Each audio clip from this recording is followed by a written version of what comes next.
अब हम आते हैं एक ऐसे कोट के ऊपर जो आज तक शायद ही किसी ने सुना हो। बहुत कम लोग होंगे दुनिया में, मैं बोलता हूं सिर्फ 1% लोग होंगे जिन्होंने इस कोट का नाम सुना हो, और इस कोट का नाम है घोस्ट। घोस्ट जिसको भी कोड मिल गया तो समझ लो कि वो किलर मशीन है। 007 आपने बॉन्ड सुना है ना? बॉन्ड से भी ऊपर, बॉन्ड को तो आप जानते हो, घोस्ट को तो आप दुनिया में कभी जान ही नहीं पाओगे कि घोस्ट कोड किसको मिला। कुछ एक कोड्स का नाम बताता हूं जिनको आप समझने की कोशिश करोगे और आप समझ जाओगे कि ये एजेंट दुनिया के अंदर कितने खतरनाक होते हैं। घोस्ट का पहला कोड नो फेस, समझ गए? जिसको कभी किसी ने देखा ही नहीं यार, जिसका कभी चेहरा ही नहीं है। इसका सिर्फ एक ही काम है, दुनिया के अंदर जाना और हर उस दुश्मन को खत्म करना जो उसके लिए, देश के हित के लिए सही नहीं है, चाहे किसी देश का प्राइम मिनिस्टर ही क्यों ना हो। दुनिया में नो फेस का चेहरा कोई देख ही नहीं पाएगा। घोस्ट का सेकंड कोड शैडो, परछाई, अंधेरे के अंदर जाके और सुबह अर्ली मॉर्निंग से पहले अपने दुश्मनों को खत्म करना। इसको महारत हासिल होती है अंधेरे में काम करने की। इसका एक और काम है शैडो का, दो टास्क, या तो बहुत बड़े आदमी को सेव करना या बहुत बड़े आदमी को किलिंग करना। बहुत बड़े आदमी को सेव कैसे करना? आप कोशिश करना, अगर शैडो आपकी हिफाजत कर रहा है तो जीवन में आपसे जितना दूर रहेगा आप उतने सेफ हो।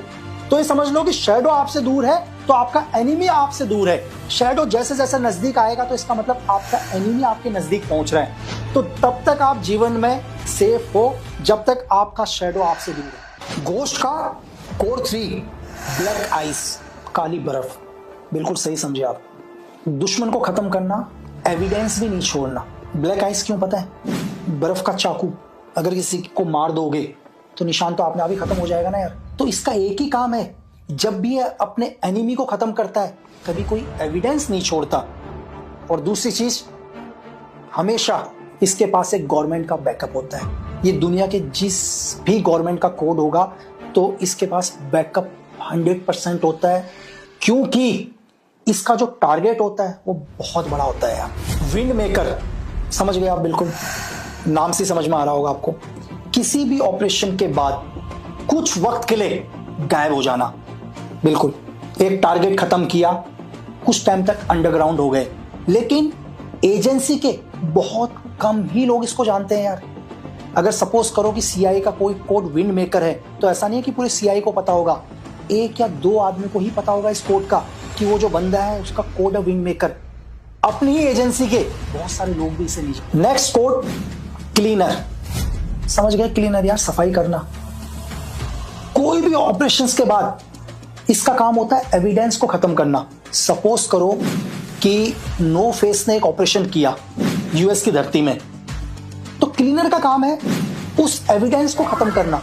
अगर कोई भी एविडेंस छूट गया, इसका कोड होता है एविडेंस को खत्म करना और खुद गायब हो जाना और हमेशा गवर्नमेंट के टच पर रहना।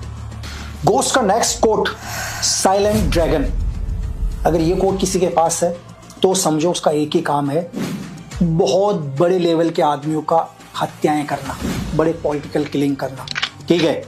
लेकिन जब इतना बड़ा काम कर रहा है ये कोड, तो हो सकता है कुछ एक एविडेंस छूट जाते हैं, और वो एविडेंस क्या हो सकता है? डायरेक्ट आपके देश तक पहुंच जाए, आपकी गवर्नमेंट के ऊपर ब्लेम कर दें।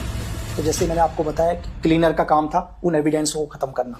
और साइलेंट ड्रैगन के बारे में और छोटी सी चीज, आपने सुना है कि इस देश में बहुत बारी अलग अलग बातें उड़ती हैं। कुछ लोग कहते हैं यार कि हमारे देश के जो सबसे बड़े साइंटिस्ट थे होमी बाबा, वो एक प्लेन क्रैश में मारे गए। कुछ लोग बोलते हैं नहीं भाई ब्लास्ट हुआ था, कुछ लोग बोलते हैं फ्यूल टैंक पर ब्लास्ट हुआ था, कुछ लोग बोलते हैं मिसाइल से अटैक हुआ था, कुछ बोलते हैं कि नहीं एक नेचुरल डेथ थी। तो मैं बोलता हूं कि जिसने भी ये किया वो सीआईए का कौन था? Silent dragon. बड़े बड़े पॉलिटिकल लीडर्स को खत्म करना। आज भी हमारे प्राइम मिनिस्टर लाल बहादुर शास्त्री की डेथ को क्या है, एक मिस्ट्री माना जाता है। सेम ये काम क्या है? साइलेंट ड्रैगन का। लेकिन एविडेंस को कौन खत्म करेगा? Code cleaner. Next code